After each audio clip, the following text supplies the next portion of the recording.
জয় শ্রীকৃষ্ণ, রাধে রাধে। নমস্কার বন্ধুরা, দম থাকলে 10ই জুলাই বৃহস্পতিবার গুরু পূর্ণিমার দিন চুপচাপ এই গাছটি ছুঁয়ে চলে আসুন। ভিখারিও ধনবান হয়ে যাবেন। এত ধন আসবে যে সামলাতে পারবেন না। জন্ম জন্মান্তরের দারিদ্রতা আপনার জীবন থেকে একেবারে দূরে সরে যাবে। বন্ধুরা, বিশ্বাস না হলে 10ই জুলাই বৃহস্পতিবার এই উপায়টি একবার করে দেখুন, আপনার জীবন বদলে যাবেই যাবে। বন্ধুরা, আজকের এই ভিডিওটিতে আপনাদেরকে যে চমৎকারী গাছ বা বৃক্ষের কথা জানাতে চলেছি, বৃহস্পতিবার গুরু পূর্ণিমার দিন স্বয়ং মাতা লক্ষ্মী এই গাছে বিরাজ করবেন। আর এই গাছটি খুব সহজেই আপনার বাড়ির আশেপাশে পেয়ে যাবেন। এই চমৎকারী গাছটির কথা স্বয়ং মহাদেব তার প্রিয় ভক্ত রাবণকে জানিয়েছিলেন। কোনো ব্যক্তি যদি শুভ সময়ের মধ্যে সঠিক নিয়ম বিধি মেনে আগামীকাল 10ই জুলাই বৃহস্পতিবার গুরু পূর্ণিমার দিনে এই গাছটি চুপচাপ ছুঁয়ে চলে আসতে পারে, তো ওই ঘরে স্বয়ং মহাদেব বিরাজ করবেন। ওই ব্যক্তির জীবনে চলা দারিদ্রতা, দুঃখ, কষ্ট সমাপ্ত হয়ে যাবে স্বয়ং মহাদেবের আশীর্বাদে। আর ভাগ্য সঙ্গ দেবে। যেখানে যাবে আপনার পিছন পিছন ধন দৌলত চলে আসবে। তো আপনাদের কাছে একটাই অনুরোধ, ভিডিওটি আপনারা প্রথম থেকে শেষ পর্যন্ত মনোযোগ সহকারে দেখবেন, তবেই আপনারা ভিডিওটির সম্পূর্ণ ফল লাভ করতে পারবেন। যদি আজকের এই চমৎকারী ভিডিওটি আপনারা কেটে কেটে দেখেন, তাহলে জীবনে কখনোই সফলতা হাসিল করতে পারবেন না, আর আপনি সারা বছর সমস্যায় ভুগবেন। বন্ধুরা, এই গাছটি ছোঁয়া মাত্রই মাতা লক্ষ্মী দেবীর এমন আশীর্বাদ লাভ করতে পারবেন যে আগামী দিনগুলি আপনাদের সুখ, শান্তি, সমৃদ্ধিতে ভরে উঠবে জীবন। এক কথায় বলতে গেলে কোটিপতি হয়ে যাবেন। বন্ধুরা, আপনি যদি সারা বছর নানা রকম উপায় বা টোটকা করতে করতে হাঁপিয়ে যান, সেই টোটকা বা উপায়ে যদি শুভ ফল না পান, তাহলে এই চমৎকারী উপায়টি আগামীকাল বৃহস্পতিবার গুরু পূর্ণিমার দিন একবার করে দেখুন, ফল পাবেন হাতে নাতে। বন্ধুরা, এবছর অর্থাৎ 2025 সালে গুরু পূর্ণিমা 144 বছর পর এক শুভ যোগে বৃহস্পতি গ্রহে গুরু পূর্ণিমা তিথি পড়েছে। বন্ধুরা, যে চমৎকারী গাছটির কথা আপনাদেরকে জানাতে চলেছি, এই গাছ যদি সঠিক সময়ে শুভ মুহূর্তে ছুঁয়ে আসতে পারেন, তো বিশ্বাস করুন আপনাদের জীবনে এত উন্নতি করবেন যে কেউ আপনাকে উন্নতি করা থেকে আটকাতে পারবে না। সমস্ত মনস্কামনা পূরণ হবে, খুশিতে জীবন ভরে উঠবে। এই গাছটি ছোঁয়া মাত্রই ত্রিদেব অর্থাৎ ব্রহ্মা, বিষ্ণু, মহেশ্বরের আশীর্বাদ লাভ করতে পারবেন। বন্ধুরা, হিন্দু শাস্ত্রে এমন অনেক চমৎকারী গাছ রয়েছে যে গাছকে দেববৃক্ষ বলা হয়, অত্যন্ত শুভ মানা হয়। বন্ধুরা, এই প্রকৃতিতে আজও এমন চমৎকারী গাছ রয়েছে যা আমাদের জীবনে চলার পথে নানা রকম সমস্যা দূর করতে পারে। বন্ধুরা, গাছপালা শুধু যে মানুষ পূজা করেন তা কিন্তু নয়, ঔষধ রূপেও প্রয়োগ করেন। এই গাছপালা অনেক বড় বড় রোগ ব্যাধিকে ঠিক করে দিতে পারে। আর বেদ পুরাণেও এমন অনেক চমৎকারী গাছের কথা রয়েছে গাছের কথা উল্লেখ করা রয়েছে। বন্ধুরা, 10ই জুলাই জ্যৈষ্ঠ আষাঢ়ে পূর্ণিমার দিন, জ্যৈষ্ঠ গুরু পূর্ণিমার দিন, এই পূর্ণিমা চলাকালীন সময়ের মধ্যে আপনারা এই গাছটি ছুঁয়ে আসতে পারেন। এতে কোনো অসুবিধা নেই। বন্ধুরা, পূর্ণিমা এই গাছটি ছুঁয়ে আসতে পারলেই শত্রুর দোষ, ঋণ মুক্তি, দারিদ্রতার দোষ সমস্ত কিছুই এক নিমিষে আপনাদের জীবন থেকে সমাপ্ত হয়ে যাবে। পূর্ণিমার দিনটি ভগবান শিবকে প্রসন্ন করার জন্য সবথেকে উত্তম দিন। বিজ্ঞান বলছে গাছপালা মানুষকে ফ্রিতে প্রাণবায়ু প্রদান করে, অর্থাৎ অক্সিজেন দেয়। আর আমাদের শরীর থেকে যে বিষাক্ত কার্বন ডাই অক্সাইড বেরোয়, সেই বিষাক্ত গ্যাস গাছপালা গ্রহণ করে আর আমাদের শরীরে থাকা সমস্ত অশুভ শক্তিকে নিজের মধ্যে শোষণ করে নেয়। বন্ধুরা, আগামীকাল 10ই জুলাই বৃহস্পতিবার গুরু পূর্ণিমার দিন এই চমৎকারী এবং শক্তিশালী গাছ ছোঁয়া মাত্রই আপনার বন্ধভাগ্যের তালা খুলে যাবে। এবং ভাগ্য চমকে উঠবে। আমাদের শাস্ত্রে গাছপালাকে অনেক গুণকারী বলা হয়েছে। গাছপালার মধ্যে রয়েছে সাক্ষাৎ দেবদেবীর শক্তি। এই গাছপালায় দেবদেবী বাস করেন। অনেক রোগব্যাধির ঔষধ এই গাছপালার মধ্যে লুকিয়ে রয়েছে। স্বয়ং ভগবান শ্রীকৃষ্ণ গীতায় বলেছেন, বৃক্ষের মধ্যে আমি স্বয়ং এবং আমি সত্য বৃক্ষ। অসত্য গাছকে বৃক্ষরাজা বলা হয়, কারণ অসত্য গাছের আয়ু সব থেকে বেশি হয় আর অসত্য গাছকে সর্বশ্রেষ্ঠ মানা হয়। অসত্য গাছের পূজা করলে আলাদা একটি মাহাত্ম্য লাভ করা যায়। তো বন্ধুরা, চলুন আপনাদেরকে জানাই বৃহস্পতিবার গুরু পূর্ণিমার দিন কোন চমৎকারী গাছ আপনারা ছুঁয়ে আসবেন। তার আগে আমার প্রত্যেক বন্ধুদের কাছে অনুরোধ রইল, ভিডিওটি ভালো লাগলে একটি লাইক করবেন, কমেন্টে মনে ভক্তি ও ভালোবাসা রেখে জয় মা লক্ষ্মীর জয়, জয় শ্রীকৃষ্ণ রাধে রাধে, জয় শ্রীকৃষ্ণ রাধে রাধে লিখতে কখনোই ভুলবেন না। বন্ধুরা, আমাদের ধর্মশাস্ত্রে এমন অনেক গাছ রয়েছে যাকে কল্যাণকারী ও মঙ্গলকারী বলা হয়।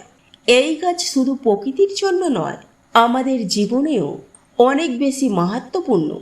এই গুরু পূর্ণিমার পবিত্র দিনে এই গাছ ছোঁয়া মাত্রই জীবন থেকে সমস্ত দুঃখ কষ্ট, সমস্যা, বাধা, বিঘ্ন দূরে সরে যাবে। গুরু পূর্ণিমার দিন এই গাছটি আরো শক্তিশালী হয়ে উঠবে, কারণ এই দেব শক্তি এই ধরাভূমিতে এই পবিত্র দিনে আসবেন। সমস্ত দেব শক্তি এই ধরাভূমিতে বৃহস্পতিবার গুরু পূর্ণিমার পবিত্র দিনে আসবেন। এই দিনে সমস্ত জিনিসের প্রাণ ও চেতনার সঞ্চার ঘটবে। যখন এই শক্তি পুরো ব্রহ্মাণ্ডে ছড়িয়ে পড়বে, তখন এই ধরাভূমিতে যত গাছপালা, জীবজন্তু, চলাচল সমস্ত বস্তু, সমস্ত জিনিসের মধ্যে শক্তি জাগ্রত হয়ে যাবে। এই গাছটি ছোঁয়া মাত্রই কালসর্প দোষ, মঙ্গল দোষ, রাহু দোষ একেবারে সমাপ্ত হয়ে যাবে। বন্ধুরা, আজকের এই ভিডিওটিতে 3 থেকে 4টি চমৎকারী গাছের কথা জানাবো। এই গাছ আপনাদের জীবনে সুখ, শান্তি, সমৃদ্ধি বয়ে নিয়ে আসবে। বন্ধুরা, গুরু পূর্ণিমার দিন এমন একটি দিন যা অনেক লম্বা সময় ধরে আপনারা পূজা পাঠ করলেও যদি ফল লাভ না পান, তাহলে এই বৃহস্পতিবার গুরু পূর্ণিমার দিনে এই চমৎকারী দৈবিক গাছ ছোঁয়া মাত্রই আপনাদের জীবনে কিন্তু মা লক্ষ্মীর আশীর্বাদে ধন সম্পদ ভরে উঠবে। আপনাদের জীবনে থাকবে মা লক্ষ্মীর আশীর্বাদ। এর ফলে আপনাদের জীবন থেকে সমস্ত সমস্যা, দারিদ্রতা দূরে সরে যাবে। এই গাছ এতটাই শক্তিশালী হয়, আপনি নিজের চোখে তা দেখতে পাবেন। বন্ধুরা, এই গাছটি শুধু যে আপনার জীবন থেকে দারিদ্রতা দূর করবে তা কিন্তু নয়, আপনাদের জীবন সুখ, শান্তি, সমৃদ্ধিতে ভরিয়ে তুলবে। তো বন্ধুরা, প্রথম চমৎকারী গাছটি হলো বেল গাছ। হ্যাঁ বন্ধুরা, আপনারা একদম ঠিকই শুনেছেন, ভগবানের পূজায় এই বেলপাতা অর্পণ করা হয়। বৃহস্পতিবার গুরু পূর্ণিমার দিন বেল গাছকে সব থেকে মাহাত্ম্যপূর্ণ বলা হয়েছে। এই দিন বেল গাছে অত্যাধিক মাত্রায় পুণ্যশক্তি বেড়ে যাবে, তাই এই দিন আপনারা বেল গাছ ছুঁতে কখনোই ভুলবেন না। তাই এই দিন ভগবান শিবের প্রিয় বেলপাতা, তাই এই বেল গাছ অতি অবশ্যই এই দিন কিন্তু আপনারা ছুঁয়ে আসবেন। বন্ধুরা, মনে করা হয় ভগবান শিবের বেলপাতা অত্যন্ত প্রিয়, আর শিবলিঙ্গে বেলপাতা অর্পণ করলে বিশেষ পুণ্য প্রাপ্তি হয়। বেলপাতা ভগবান শিবের পুজোর অত্যন্ত পবিত্র মানা হয়। বেলগাছ মাতা পার্বতীর গায়ের ঘাম থেকে উৎপন্ন হয়েছে, আর স্কন্দ পুরাণ অনুসারে এই গাছটিকে দেবী স্বরূপ মনে করা হয়, অর্থাৎ দেবী নবদুর্গার স্বরূপ বলে মানা হয়। এই বেলগাছটি ধার্মিক রূপে অত্যন্ত মাহাত্ম্যপূর্ণ। যদি আপনি সন্ধ্যাকালে শিব মন্দিরের আশেপাশে বা নবদুর্গার মন্দিরের আশেপাশে বেলগাছের নিচে শুদ্ধ গাওয়া ঘিয়ের মাটির প্রদীপ জ্বালাতে পারেন, তাহলে ওই ব্যক্তি ধনবান ও গুণবান ও পরাক্রমী হন। এই গাছ স্পর্শ করা মাত্র একজন মানুষের সমস্ত মনস্কামনা পূরণ হয়। বন্ধুরা, মনে রাখবেন, বেল গাছ দর্শন করলে আর স্পর্শ করা মাত্রই সমস্ত পাপ নষ্ট হয়ে যায়। আর ভগবান শিবকে অর্পণ করা হয় বেলপাতা। একটি মাত্র বেলপাতা ভগবান শিবকে অর্পণ করলে ভগবান শিব অত্যন্ত প্রসন্ন হয়ে যায়। বেলপাতা আপনার জীবনে থাকা ঘোর পাপকে নষ্ট করে দেয়। বন্ধুরা, আগামীকাল বৃহস্পতিবার গুরু পূর্ণিমার পবিত্র দিনে এই গাছটি ছুঁয়ে আপনার মনস্কামনা বলুন। আপনার সমস্ত দুঃখ, কষ্ট, দারিদ্রতা, পাপ নষ্ট হয়ে যাবে আর আপনি ধন, সুখ, সমৃদ্ধি প্রাপ্তি করতে পারবেন। তো বন্ধুরা, দ্বিতীয় চমৎকারী গাছটি হলো শমী বৃক্ষ। আমাদের ধর্মশাস্ত্রে মা জগদম্বা রূপে পুজো করা হয় এই শনি বৃক্ষ। আর এই গাছের সাক্ষাৎ মা জগদম্বা বিরাজ করেন। এই গাছে স্বয়ং মা জগদম্বা বিরাজ করেন। বলা হয় 10ই জুলাই বৃহস্পতিবার গুরু পূর্ণিমার পবিত্র দিনে সন্ধ্যাবেলায় শমী বৃক্ষের তলায় ধূপ প্রদীপ প্রজ্বলন করতে পারেন। আপনার জীবন থেকে সমস্ত দুঃখ, দারিদ্রতা, বাধা বিঘ্ন দূর হয়ে যাবে। এছাড়াও শমী বৃক্ষের গোড়ায় যদি সিঁদুর অর্পণ করতে পারেন তাহলে একজন ব্যক্তি সুস্থ ও নিরোগ শরীর লাভ করতে পারবেন। যদি বন্ধুরা আপনাদের গৃহে কোনো মানুষ লম্বা সময় ধরে রোগ ব্যাধিতে ভোগেন তো তাদের জন্য এই উপায়টি ভীষণই চমৎকারী।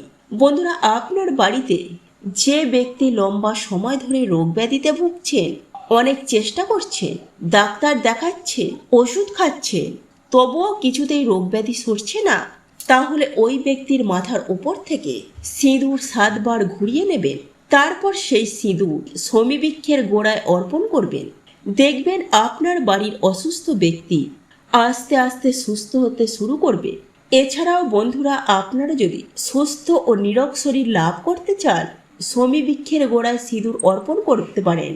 বন্ধুরা, 10ই জুলাই বৃহস্পতিবার পবিত্র গুরু পূর্ণিমার দিন এই শমী বৃক্ষ ছুঁয়ে আপনাদের যে মনস্কামনা রয়েছে তা আপনারা জানান।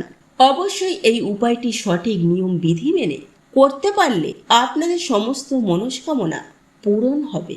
জীবন থেকে দারিদ্রতা একেবারে দূরে সরে চলে যাবে।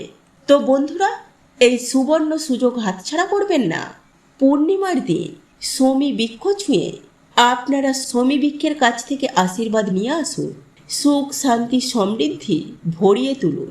বন্ধুরা, 3 নম্বর গাছটি হলো শিউলি ফুলের গাছ, অর্থাৎ পারিজাত বৃক্ষ, যাকে দেব বৃক্ষ বলা হয়। এই গাছটি সমুদ্র মন্থন থেকে উৎপন্ন হয়েছিল। আর এই গাছটি দেবরাজ ইন্দ্র তার নন্দন কাননে স্থাপন করেছিলেন। কিন্তু ভগবান শ্রীকৃষ্ণ মানব জাতির কল্যাণের জন্য এই গাছটিকে ধরাভূমিতে এনেছিলেন। এই গাছটিকে মাতা লক্ষ্মী দেবীর স্বরূপ মানা হয়, কারণ মাতা লক্ষ্মী দেবীও সমুদ্র মন্থন থেকে উৎপন্ন হয়েছিলেন। বন্ধুরা, এমনটা মনে করা হয় কোনো ব্যক্তি যদি অনেক বেশি ক্লান্ত হয়ে পড়েন বা কোনো বিষয় নিয়ে অনেক বেশি চিন্তা করেন বা কোনো ব্যক্তির শরীরে যদি রোগ ব্যাধি ঘিরে ধরে বা ব্রত রেখে অনেক বেশি সমস্যায় পড়ে যাচ্ছেন, তাহলে সকালে ঘুম থেকে উঠে স্নান করে শুদ্ধ বস্ত্র পরিধান করে এই গাছ ছুঁয়ে আপনার সমস্ত সমস্যার কথা এই গাছকে জানিয়ে দিন। দেখবেন এই সমস্ত সমস্যা থেকে খুব সহজেই মুক্তি পেয়ে যাবেন। বন্ধুরা, এই বৃহস্পতিবার পবিত্র গুরু পূর্ণিমার দিনে যখনই সময় পাবেন এই গাছটিকে আপনারা ছুঁয়ে আসবেন। অনেক বেশি জীবনে শুভ ফল লাভ করতে পারবেন। বন্ধুরা, গুরু পূর্ণিমার দিন যদি একটি ঘিয়ের প্রদীপ প্রজ্বলন করতে পারেন এই গাছের গোড়ায়, আর যদি সিঁদুর অর্পণ করতে পারেন, তাহলে আপনার অসম্পূর্ণ যে কোনো মনস্কামনা তা খুব সহজেই পূরণ হয়ে যাবে। বন্ধুরা, এই গাছটি ছুঁয়ে আপনাকে একটি প্রার্থনা করতে হবে। বলতে হবে, হে পারিজাত বৃক্ষ, তুমি দেবীর সমান, কৃপা করে আমার জীবন থেকে সমস্ত সমস্যা দূর করো। আমার গৃহে যেন মা লক্ষ্মী দেবী বাস করে। পিতৃদোষ, গৃহদোষ, বাস্তুদোষ, লক্ষ্মী দোষ, এই সমস্ত দোষ যেন সমাপ্ত হয়ে যায়। কৃপা করুন যাতে আমার জীবন সুখ আর সমৃদ্ধিতে ভরে ওঠে। বন্ধুরা, যদি আপনাদের আর্থিক উন্নতি কমে যায়, টাকা পয়সা সঞ্চয় করতে রাখতে না পারে, তাহলে 5টি শিউলি ফুল অর্থাৎ পারিজাত ফুল নেবেন। সেই 5টি ফুল রোদে শুকিয়ে একটি পরিষ্কার শুদ্ধ হলুদ কাপড়ে ভালো করে বেঁধে নেবে। তারপর এই পুটুলিটি আপনার বাড়িতে যেখানে আপনার বাড়িতে যেখানে টাকা পয়সা সোনাদানা রাখেন সেই গোপন জায়গায় রেখে দেবেন। এই উপায়টি অবশ্যই বন্ধুরা এই গুরু পূর্ণিমার দিন একবার করে দেখুন। আপনার গৃহে মা লক্ষ্মীর কৃপায় ধনের বর্ষা হবে। বন্ধুরা, এই সকল সমস্যা থেকে যদি মুক্তি পেতে চান, খুব তাড়াতাড়ি ধনবান হতে চান, তাহলে মা লক্ষ্মী দেবীর স্বরূপ এই গাছ ছুঁয়ে আসুন। সম্পূর্ণ মনস্কামনা এই গাছকে জানান, এই দেব বৃক্ষকে জানান। দেখবেন আপনাদের অসম্পূর্ণ মনস্কামনা পূরণ হয়ে যাবে। এই গাছ ছোঁয়া মাত্রই আপনার ভাগ্য চমকে উঠবে। তো বন্ধুরা, আজকের মতো ভিডিওটি এই পর্যন্তই। আপনারা ভালো থাকবেন, সুস্থ থাকবেন। নমস্কার। হরে কৃষ্ণা।